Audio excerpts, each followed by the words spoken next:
Mas vamos lá, pessoal. Índice Bovespa. Bom, eu acho que eu joguei uma mandinga e o Ibovespa finalmente caiu, né? Quem vai de guerra aqui na Super Quarta, me acompanha toda quarta, sabe que eu falei, cara, precisa de uma correção. Carece de uma correção. Eu falei, vinha falando. Eu até falei assim, ó, já, pra mim já era pra ter vindo antes. Me surpreendeu que essa correção não veio antes. Mas tudo bem, antes tarde do que nunca. E aqui fica uma lição, principalmente para quem tá no FIA Black, que é um treinamento avançado que eu tenho. No FIA Black eu falo um pouco bastante, na verdade, de análise técnica. E o índice Bovespa, ele tinha uma característica que a análise técnica, ela não perdoa. É fundamental, que é distanciamento de uma média. E a gente estava muito distante, o índice Bovespa muito distante de uma média mais alongada, sei lá, uma média de 50, por exemplo.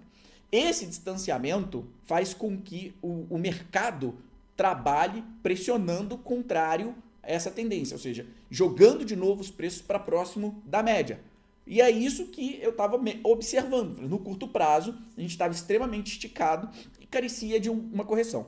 Aí tem muita gente que fala assim, tá bom, Gustavo, mas o que levou a essa correção? Tem muita gente que precisa da notícia. Tem gente que quer saber da notícia. Então, o que levou a essa correção?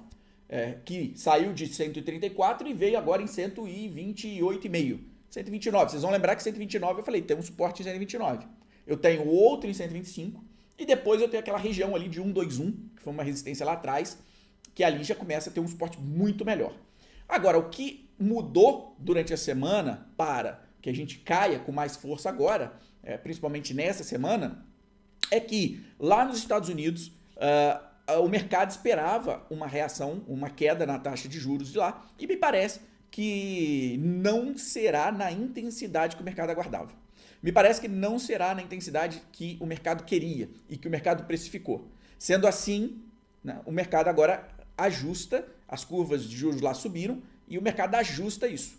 Tivemos dados também da economia lá que trouxe dados positivos, dados melhores do que o esperado, né? Ou seja, se a economia lá começa a ficar ruim, o mercado entende que o Banco Central americano precisa reduzir juros para trazer novamente a atividade. Se a economia lá traz dados interessantes, dados bons, o mercado entende o seguinte, peraí, então se a economia está aquecida, vai continuar gerando inflação, pressionando a inflação, o juro não cai tanto. Então, somou esses dois e aí o mercado fez esse ajuste.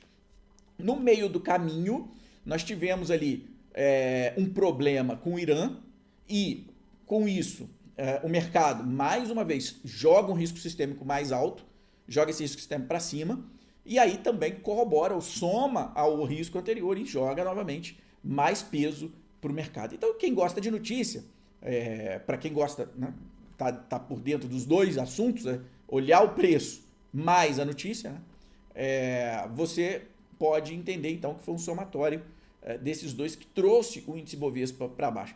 No curto prazo, o mercado continua pesado, continua de olho no 125 mil no curto prazo e provavelmente, vamos ver, provavelmente se nada mudar, o mercado vai trabalhar meio que flat, ainda recuando, mas sem grandes esforços, mas trabalhando ali próximo do 125, tá? Quanto mais ele cair para a gente, melhor. Quanto mais próximo ali do 121, melhor. Por quê? Porque traz preço para baixo de boas companhias, daquilo que a gente gosta, daquilo que eu quero comprar mais a preços menores.